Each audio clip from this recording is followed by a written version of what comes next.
Selamat datang di channel Novel Official. Terima kasih yang selalu support channel ini. Semoga kalian dimudahkan rezekinya. Oke ya guys. Di 10k subscriber nanti kita adakan giveaway buat 3 orang pemenang. Jangan lupa selalu komen dalam setiap video. Supaya kalian para subscriber aku bisa berpeluang untuk memenangkan giveaway. Tanpa lama-lama lagi langsung saja kita masuk di alur cerita novelnya.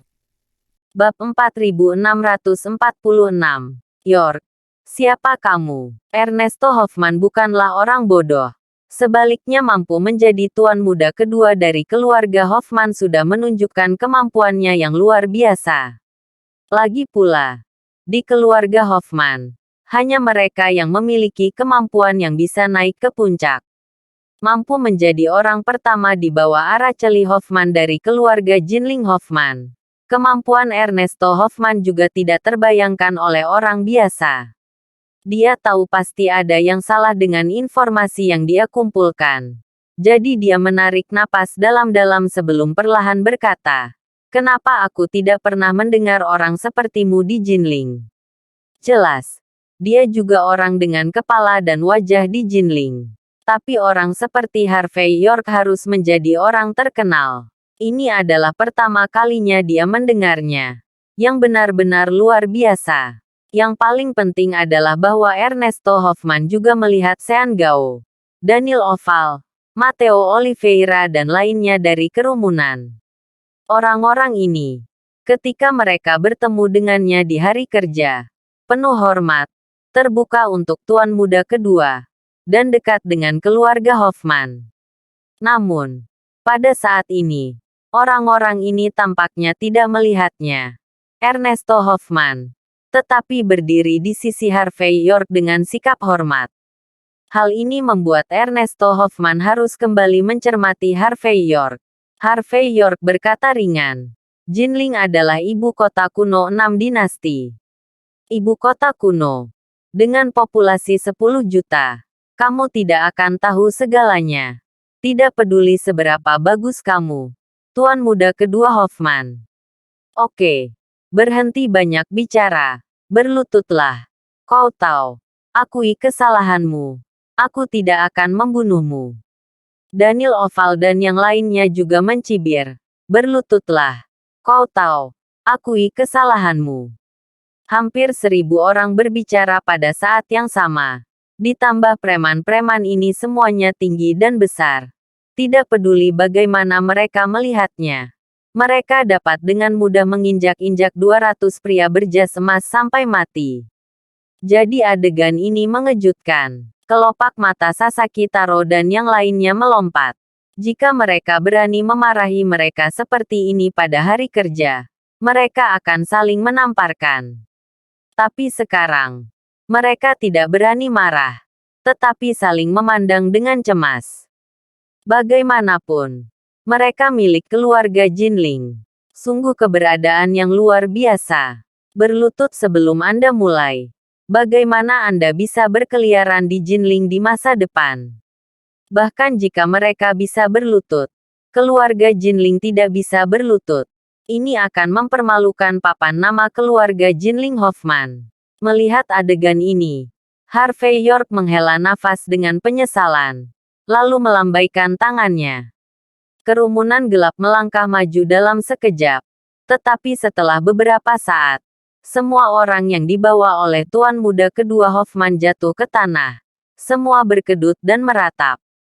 Preman keluarga Hoffman yang bisa menghentikan anak-anak menangis di malam hari di hari kerja sekarang sama menyedihkannya dengan anjing. Bodoh. Aku akan membunuhmu. Melihat semua orang di sekitarnya jatuh, Harvey York memasang ekspresi tenang di wajahnya. Pada saat ini, Taro Sasaki memiliki ekspresi kemarahan yang berubah dari marah menjadi takut. Dia menggenggam pisau patah di tangannya, dan mempercepat langkahnya, bergegas menuju tempat Harvey York berada. Tembak orang dulu, tembak kuda. Tangkap pencurinya. Tangkap rajanya dulu. Di mata Taro Sasaki, selama Harvey York diturunkan, maka krisis secara alami akan berakhir. Pada saat ini, Taro Sasaki menggunakan seluruh kekuatannya untuk menyusu. Pedang negara pulau yang patah di tangannya berubah menjadi beberapa bayangan pedang. Jelas dia juga berasal dari sekolah yang kuat di negara pulau.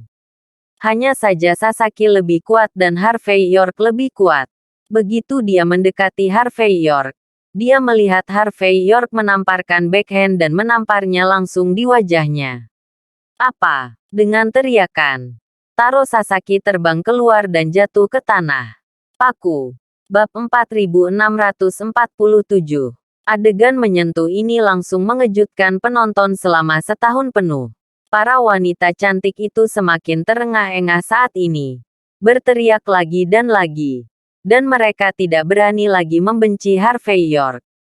Harvey York terus berjalan. Maju selangkah. Dan menginjak betis Sasaki Taro dengan ekspresi acuh tak acuh. Dengan klik yang tajam, Sasaki mematahkan kakinya secara langsung. Berlutut, kata-kata Harvey York acuh tak acuh. Tetapi seperti dekrit kekaisaran. Dengan rasa harus patuh. Ernesto Hoffman sangat marah dan berkata dengan keras, Harvey York, retakan. Harvey York menginjak kaki Taro Sasaki lagi. Dan berkata dengan ringan, berlutut atau tidak? Berlutut, berlutut, berlutut. Kita semua berlutut. Melihat adegan Harvey York yang garang dan acuh tak acuh. Semua preman dengan setelan benang emas berlutut satu persatu. Semua tongkat dan bilah di tangan mereka jatuh ke tanah. Dan suara dentang berlanjut. Lagi pula, dalam menghadapi lawan yang begitu ganas, tidak ada yang berani terus berteriak dan memamerkan kekuatan mereka. Selama Anda bisa bertahan, bagaimana jika Anda mengakuinya? Bagaimana kalau berlutut? Harvey York tidak perlu berbicara. Daniel Oval dan yang lainnya langsung melangkah maju, mencopot semua pria berjas dengan benang emas, dan melemparkan mereka keluar dari gang satu persatu, hanya menyisakan kekuatan untuk berduka. Keluarga Jinling Hoffman yang tadinya mengancam, kini hanya Ernesto Hoffman yang mampu berdiri sepenuhnya. Nama keluarga adalah York. Jangan terlalu banyak menipu orang. Melihat adegan ini, kelopak mata Ernesto Hoffman melompat, dan kemudian dia membuka mulutnya. Apa yang bisa saya katakan? Itu juga tuan muda kedua dari 10 keluarga teratas. Keluarga Jinling dan Hoffman. Saya berada di lingkaran atas Jinling. Dan saya juga seorang pria besar yang terkenal. Kau ingin aku berlutut. Kau mempermalukanku. Malu keluarga Hoffman. Harvey York tidak berkomitmen dan tampak acuh tak acuh. Berlutut atau tidak? Aku berlutut di wajahmu. Ernesto Hoffman benar-benar terprovokasi. Dan wajahnya yang suram penuh dengan warna yang mengerikan.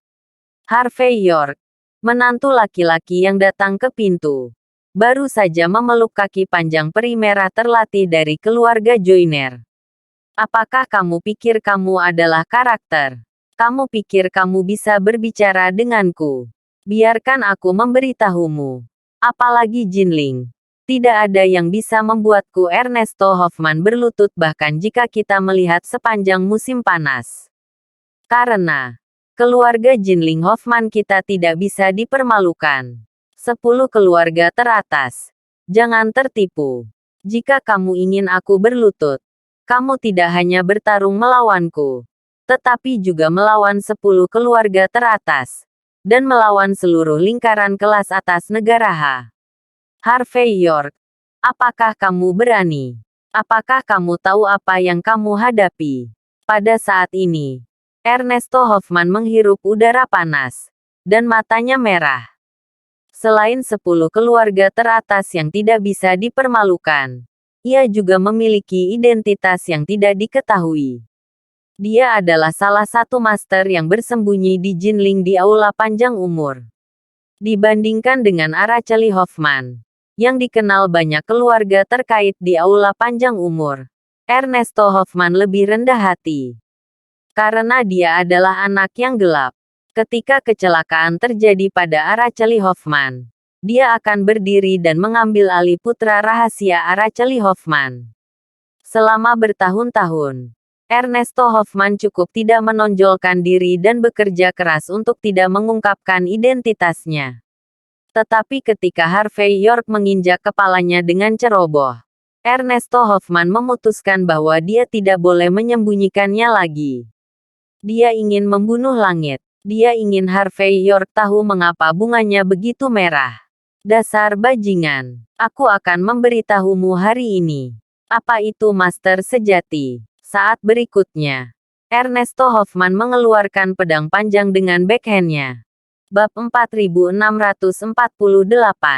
Tuan Besar. Harvey York melihat pemandangan ini, tersenyum ringan, dan mengulurkan jari telunjuknya untuk menandai posisi Ernesto Hoffman. Ayo, biarkan aku melihat kemampuanmu. Ernesto Hoffman terpancing. Sosoknya meraung, dan sinar pedang berkumpul di pedang panjang di tangannya. Satu pedang mematahkan umur panjang. Langkah ini adalah langkah pamungkas yang diajarkan kepadanya oleh Hall of Longevity. Dikatakan mampu melintasi alam kecil untuk membunuh orang. Selain itu, Ernesto Hoffman adalah master raja prajurit tingkat pertama yang tersembunyi. Jadi dia sangat percaya diri. Dia merasa bahwa jika dia pergi keluar untuk bergerak, tidak ada seorang pun di Jinling yang akan menjadi lawannya kecuali Javier Sidu dan Vernei Huo. Bahkan Araceli Hoffman tidak menyukainya. Tetapi saat berikutnya, Harvey York maju selangkah, dan kemudian menamparnya. Retakan. Di depan Harvey York, apa yang menjadi penguasa raja tentara? Apa yang melintasi dunia kecil? Gerakan pembunuh yang besar, sama sekali tidak ada artinya. Di mata Ernesto Hoffman, saat Harvey York menembak, semua cahaya di sekitarnya tiba-tiba menghilang.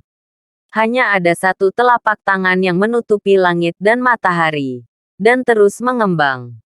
Saat berikutnya, mata Ernesto Hoffman menjadi hitam dan wajahnya sakit. Dia menabrak tanah dengan tamparan di wajahnya. Bekas tamparan merah di wajahnya, dan pedang panjang di tangannya terbang keluar. Sebelum Ernesto Hoffman sempat bereaksi, Harvey York maju selangkah dan memukul backhandnya lagi. Retakan. Ernesto Hoffman berteriak, dan sosoknya terbang lagi. Retakan. Raja prajurit. Retakan. Tuan yang hebat. Retakan. Satu pedang mematahkan umur panjang. Keluarga Hoffman tidak bisa dipermalukan. 10 keluarga teratas tidak diizinkan melakukan kejahatan. Kamu masih melakukan lingkaran kelas atas negara H untuk menekanku. Apakah kamu layak? Harvey York menamparkan tangannya dan memarahinya tanpa wajah sama sekali. Tamparannya cepat dan tepat. Tidak peduli seberapa keras Ernesto Hoffman berjuang untuk menghindarinya, itu akan jatuh di wajahnya terlebih dahulu, menyebabkan Ernesto Hoffman mendengus, meronta, dan wajahnya sangat bengkak. Retakan. Bagaimana jika aku menghinamu? Bagaimana jika aku menyinggungmu? Keluarga Jinling Hoffman belaka adalah kentut di depanku. Danilo Hoffman adalah sampah. Kamu juga sampah. Apakah kamu pikir kamu bisa mendapatkan penawaran di depanku dengan sedikit keahlianmu? Ernesto Hoffman ditampar oleh Harvey York satu demi satu, menyebabkan hidung dan mulutnya berdarah dan mengaum lagi dan lagi. Dia dikenal sebagai master di tingkat benih aula panjang umur, dan dikenal sebagai garis gelap aula panjang umur di Jinling. Dia selalu menganggap dirinya sangat tinggi, dan berpikir bahwa bahkan putra dan putri tertua Jinling, tidak ada dari mereka yang bisa dikagumi olehnya. Tanpa diduga, pada saat ini, dia dipukuli oleh menantu dari pintu ke pintu tanpa kemampuan untuk melawan, dan dia terlempar ke udara. Apalagi Harvey York masih menggunakan tamparan. Meskipun di mata Ernesto Hoffman, tamparan Harvey York lebih cepat dari satu persatu, dan yang satu lebih kuat dari yang lain. Tapi tamparan tidak lain adalah tamparan. Dengan tamparan sederhana, dia mengalahkannya. Penguasa agung Aula Panjang Umur. Terus-menerus terbang keluar. Tuan Besar Aula Panjang Umur ini benar-benar tidak tahan. Yang paling penting adalah bahwa tidak peduli apa, dia tidak bisa menolaknya. Ayo, ayo, kamu yang disebut Tuan Muda kedua dari keluarga Hoffman. Datang dan beritahu aku. Seberapa keren kamu, seberapa memalukan kamu, aku menghinamu. Apa yang bisa kamu lakukan padaku?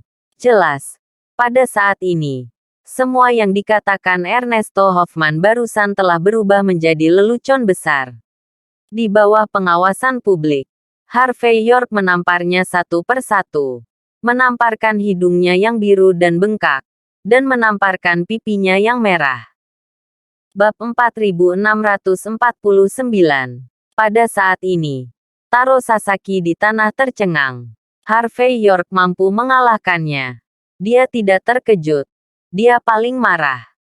Tetapi Harvey York dapat dengan mudah mengipasi Master Hoffman Zejun yang hebat, yang benar-benar tidak terbayangkan baginya. Dalam pandangan Sasaki Taro, Kanazawa Jun adalah eksistensi yang dapat dibandingkan dengan 10 talenta terbaik di negara pulau. Ternyata seperti ini, yang benar-benar retakan. Pada akhirnya, Harvey York maju lagi dan terbang dengan tamparan. Ernesto Hoffman, yang terbang keluar, mengejang dan berjuang di tanah untuk sementara waktu. Kali ini, dia meludahkan seteguk darah, dan ada beberapa gigi di dalam darah. Dia berusaha keras untuk menopang dirinya untuk berdiri, tetapi seluruh tubuhnya gemetar dan gemetar. Hanya dia yang tahu seberapa cepat harga dirinya, kesombongannya, dan semuanya akan hancur di bawah tamparan Harvey York satu demi satu. Melihat Harvey York berjalan di depannya, dia mengangkat tangan kanannya dengan acuh tak acuh. Retakan. Ernesto Hoffman ayak di tanah tanpa ragu-ragu. Takut. Benar-benar takut. Keesokan paginya, jam 7. Nana Hoffman berjalan keluar dari White Swan Hotel dengan ekspresi segar di wajahnya. Dia tidak hanya membantu saudara ketiganya memecahkan Mandy Zimmer tadi malam, tetapi untuk merayakannya, dia juga menemukan beberapa orang berkulit hitam untuk merayakannya. Tadi malam, dia menikmati kebahagiaan yang belum pernah terjadi sebelumnya. Ketika dia berjalan keluar dari hotel hari ini, hatinya penuh dengan kenyamanan. Selain bisa mendapatkan 500 juta dari Danilo Hoffman, ada poin lain, yaitu, dia sudah lama tidak senang dengan Mandy Zimmer yang murni dan bersih. Hanya dengan menjadikan Mandy Zimmer seperti dirinya, menjadi pria yang menunggangi dan bercinta dengan ribuan orang, Nana Hoffman dapat membuyarkan rasa iri dan benci terhadap Mandy Zimmer di hatinya.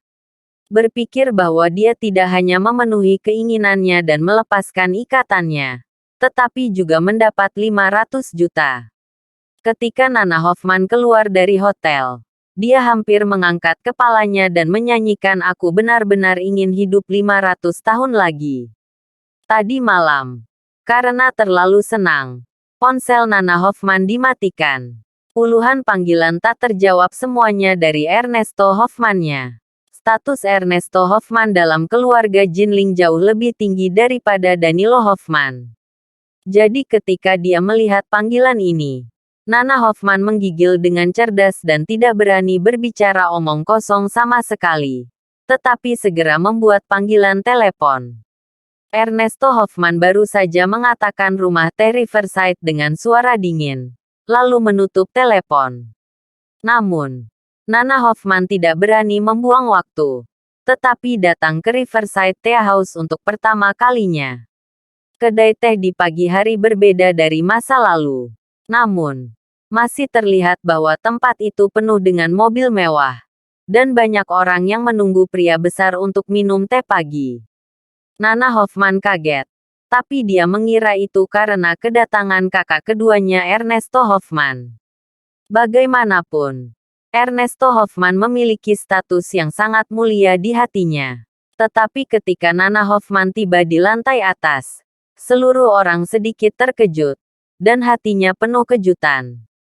Karena pada saat ini, di tengah aula di lantai paling atas, ada meja bundar Hainan Huanghuali. Ada 108 makanan penutup yang indah di atas meja. Selain itu, ada berbagai jenis teh.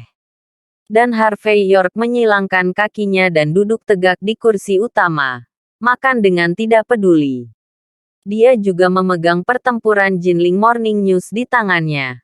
Melihat masing-masing. Di satu sisi, seorang pria jangkung dan tampan ayak di tanah. Menggigil, tidak berani melihat ke atas. Bab 4650. Nana Hoffman memperhatikan sosok itu dengan cermat. Dan segera dia mulai gemetar dengan ekspresi tidak percaya. Karena orang yang berlutut di tempat itu adalah tuan muda kedua dari keluarga Hoffman, Ernesto Hoffman. Di masa lalu, Ernesto Hoffman, yang tak terkalahkan dan tak terkalahkan, adalah orang yang benar-benar kuat yang bisa mengalahkan banyak pangeran dan anak muda di Jinling. Ernesto Hoffman, yang hanya menundukkan kepalanya sedikit di depan kakak laki-lakinya Araceli Hoffman, sekarang seperti anjing di bawah air, malu ke tingkat yang tak terbayangkan. Saudaraku, ada apa denganmu? Setelah dampak besar, Nana Hoffman melangkah maju tanpa sadar. Mencoba membantu Ernesto Hoffman berdiri. Kamu adalah tuan muda kedua dari keluarga Hoffman. Kamu mewakili kemuliaan keluarga Hoffman. Bagaimana kamu bisa berlutut di sini? Jadi apa yang terjadi? Pada saat ini, Ernesto Hoffman tidak berbicara. Tetapi memandang Nana Hoffman dengan ekspresi pahit. Ingin mencekiknya sampai mati dengan tangannya sendiri. Jika bukan karena Nana Hoffman dan Danilo Hoffman bergabung, mereka akan siap menjadi tuan. Bagaimana Danilo Hoffman bisa menjadi orang hilang? Dan bagaimana dia bisa menderita penghinaan yang tak terbayangkan? Jika dia punya pilihan, Ernesto Hoffman lebih suka dia tidak pernah membela Danilo Hoffman. Harvey York, kenapa kau menantumu? Apa yang kamu lakukan duduk di kursi yang semula milik saudara keduaku? Pada saat ini, mata Nana Hoffman secara naluriah jatuh pada Harvey York lagi. Dan kemudian dia langsung meledak menjadi marah. Apa yang kamu lakukan pada saudara keduaku? Apakah kamu mengancamnya? Obat apa yang kau berikan padanya? Jelas, di mata Nana Hoffman, Harvey York bahkan tidak memenuhi syarat untuk menjilat sol sepatu Ernesto Hoffman. Tapi sekarang Harvey York sedang duduk, sementara saudara laki-lakinya yang kedua berlutut. Dan dia tahu dengan jari kakinya bahwa itu pasti yang digunakan Harvey York, menantu laki-laki yang datang ke rumah itu. Harvey York melihat ke samping ke arah Nana Hoffman. Lalu dia meletakkan koran di tangannya. Menghabiskan secangkir tehnya, berdiri, dan berjalan keluar perlahan. Ketika dia berjalan keluar, setiap langkah yang dia ambil, Ernesto Hoffman merasakan kelopak matanya melonjak hebat, sangat tak tertahankan. Namun, Nana Hoffman, yang selalu memandang rendah Harvey York, tidak merasakan krisis, tetapi secara tidak sadar merasa bahwa Harvey York terlalu arogan. York, menurutmu keluarga Jinling Hoffman kita adalah keluarga kecil. Apakah itu sesuatu yang bisa kamu singgung dengan santai? Pada saat ini, wajah Nana Hoffman penuh dengan ekspresi mengerikan dan tegas. Aku tidak peduli apa yang kamu lakukan. Aku tidak peduli cara apa yang kamu gunakan. Ngomong-ngomong, kamu membiarkan saudara keduaku segera bangun. Apakah kamu mengerti? Kalau tidak, aku bisa mencubitmu sampai mati dengan mengangkat jariku. Harvey York tersenyum tipis, mengulurkan tangan kanannya dan mengangkat rahang runcing Nana Hoffman. Dan tiba-tiba tersenyum, ngomong-ngomong. Dia juga orang seperti bunga dan batu giok. Kenapa kamu tidak melakukan apa-apa? Membunuhmu. Sepertinya agak rumit apa? Nana Hoffman menjerit dan mundur selangkah. Wajahnya penuh ketakutan. Harvey York, Beraninya kau menyentuhku. Beraninya kau menyentuhku seperti sampah. Apa hakmu untuk memindahkanku? Apakah kamu tahu bahwa jika kamu menyentuhku, aku tidak akan bersih? Retakan. Harvey York terlalu malas untuk mendengarkan Nana Hoffman terus mengoceh, tetapi memukul backhandnya. Apa? Nana Hoffman berteriak. Dan seluruh orang itu terbang keluar dan jatuh ke tanah. Pada saat ini, kulitnya terkoyak. Darah keluar dari hidung dan mulutnya. Dan dia sangat malu. Bajingan.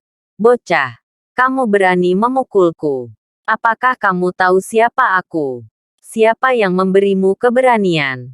Terima kasih sudah menonton. Cerita novel kekuatan Harvey York untuk bangkit. Sampai ketemu lagi di cerita novel selanjutnya.